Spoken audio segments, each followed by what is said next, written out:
Hello, welcome to my channel. I'm filming a video about how to save money / make the money that you have stretch further. As a person who graduated 2 years ago, I've started a graduate job where the salary is not like super high. As much as I would love to start kind of building up saving pots and just kind of like padding my bank account, I've struggled to kind of balance that with trying to come back out of a student overdraft. So I thought I would share a couple of tips that I've used to make my money go a bit further without having to cut back any extra outgoings, because I don't have that many to begin with. There's only so much you can kind of cut back and save without having to actually create extra income. So the first tip is cashback, multiple different forms. The one where I have found the most benefit is using sites like Top Cashback and Quidco. These are websites that have partnered up with retailers, and when you go shop at the retailers, you can actually get between, 1 and 30%, probably maybe even more sometimes when there's special offers. You can get that percentage off your total balance straight back into your cashback account, and then you can actually withdraw that money straight into your bank account. So that's literally just money that you get for doing your normal shopping. It's not anything extra you have to do apart from sign up and create the account, and you get money for doing nothing.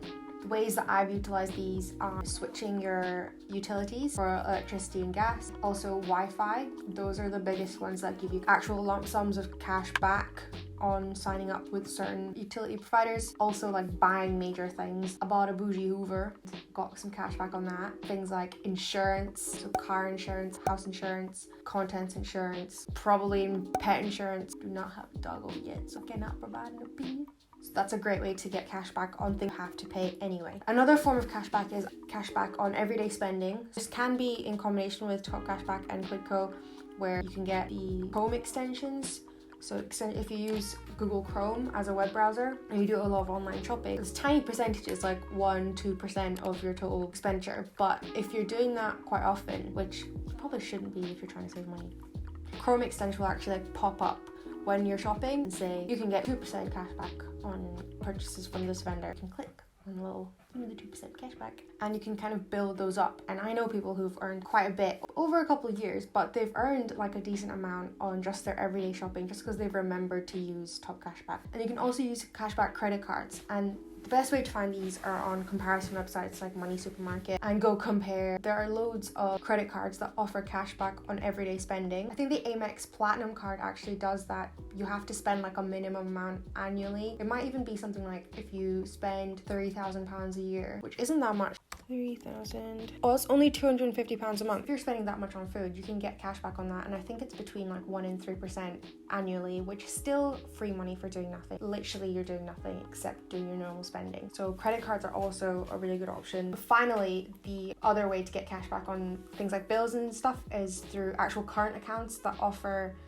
like kind of perks for having your gas and electricity and Wi-Fi come out of that current account. So I know that Santander have like a 123 Lite account where you get 2-3% back on all bills that come out of the account. And obviously there'll be like criteria, like you have to have 2 direct debits coming out every month, but most people do have that. Current accounts are also a really good way to get money back on things that you have to pay for anyway. And again, you can find all these on sites like Money Supermarket and Go Compare. The second point is bulk cooking, or basically cooking a lot at home.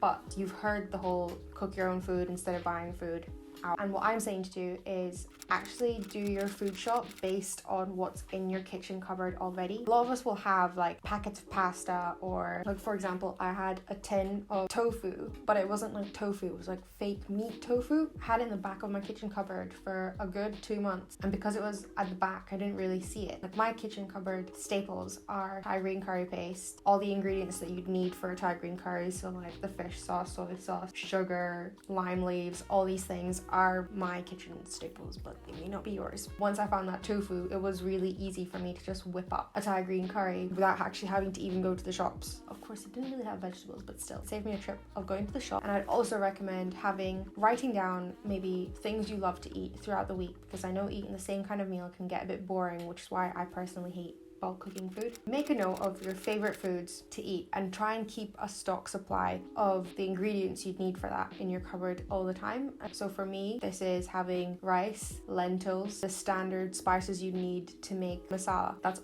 They're literally always in my cupboard. If I don't have them, I restock them almost immediately. And I also buy spices in bulk and like decant them into little pots, so I always have a couple months worth of dishes like dal rice are always in my cupboard. This stop you from doing excessive food shops, because it's really easy to say, okay, I'm gonna bulk cook 3 recipes, gonna go to the supermarket and buy all the spices I need for each of the 3 recipes, which could actually just be pretty expensive, when really if you have a look at your food cupboard and you can see that you've got like half the spices you need for a Spanish dish and half the spices you need for an Asian dish. Go out to the shops and just get the ingredients you'd need for a recipe based on what you had in your food cupboard and what you know you're gonna like. This is also gonna help reduce any wastage, because you're going to be eating up all the stuff that's in your food cupboard. You're going to actually be eating it. It's not going to be sitting there going out of date so that you'd throw it away in the next few months. And also you're going to actually buy ingredients from the shop that you're actually going to use up, so you're not going to get like extra things that you didn't realize you already had in your food cupboard. So the third tip is to plan ahead for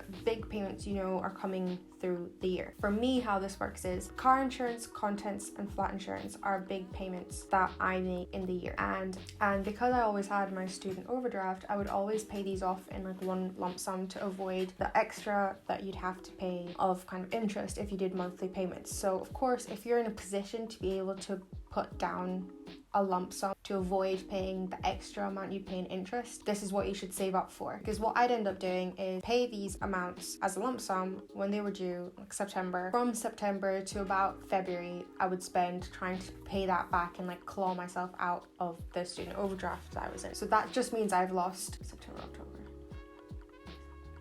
6 months of time that I would have had to actually save extra money that I would have had, instead of trying to just claw myself out of debt. For you, it could be a good goal to set yourself to be able to save from the beginning of the year. You know kind of approximately how much it's going to be, and you can set aside a monthly amount to put away to be able to pay this in one lump sum in September, thus avoiding you having to pay it in monthly installments and end up paying overall an extra amount. This also works in a kind of opposite way with council tax. This is kind of like a side tip, a sub tip. So with the council tax, you have the option to, I think, pay in either 12 or 10 monthly installments.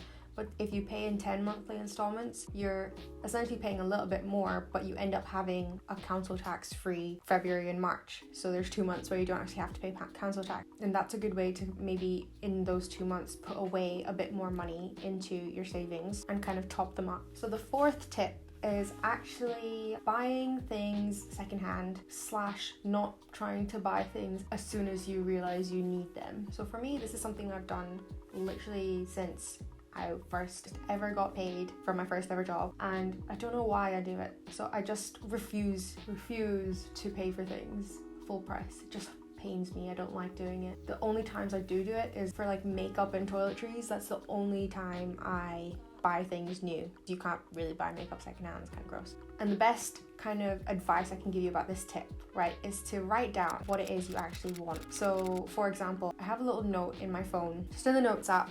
I just have a little note of things I want to buy, clothes wise. So for example, this will be like staple quality t-shirts, a cream pair of jeans, and a really nice like camel coat. So those are just 3 things that are on my list. So what I'll do is I'll just browse eBay, or even just if I was walking past a charity shop and it was open, I would just go in and have a look. It's so easy to kind of look for things that are similar to things you're kind of lusting after. More often than not, you will find something that kind of fills that need you have for a staple white t-shirt, and you will avoid buying it new, and it'll help you actually even live a slower and kind of a more sustainable life when it comes to kind of fashion. Step away from fast fashion, because I think the whole thing with that is the trend will like appear and you will instantly feel like you need that item. And writing that thing down in your notes will actually give you time to think about whether you actually want it, or if you just saw it on someone and it looked really nice and now you have to have it. So the 5th tip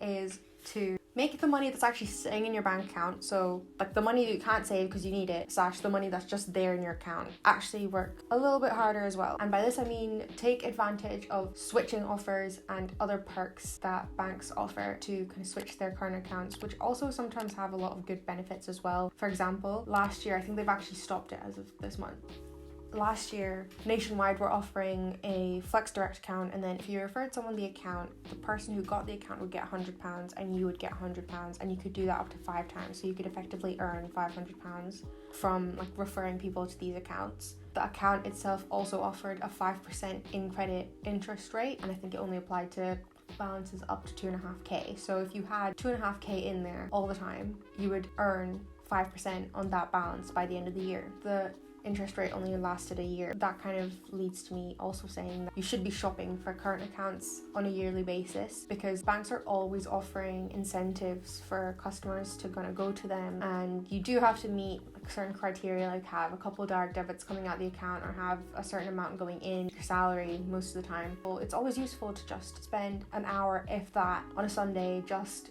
having a look at, again, go compare on moneysupermarket.com, get the best current accounts out there, and actually just switching. It takes an hour max to actually fill out the form, and there's so many like current account switching services, which means you don't actually even have to worry about switching all your 1,000,001 direct debits over, and there is literally no limit to the amount of current accounts you can have. There's no rule out there that says you need one.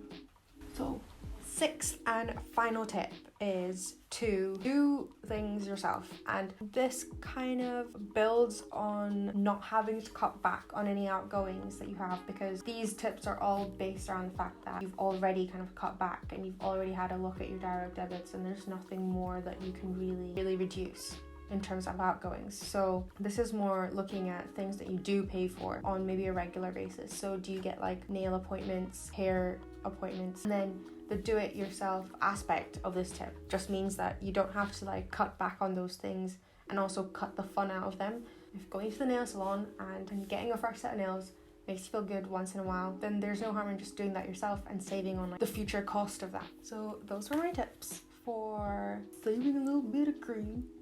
I've put a couple of links to all the things I've mentioned in the little box, and you can definitely do a bit of research. Again, on Money Supermarket, I think I've mentioned that, but I'll be with you in time. So there you go, guys. I can't do the outro bit. Just so cringy. Hope you enjoy these tips, and I hope they prove useful and help you reach some saving goals. Like and subscribe, please. Bye.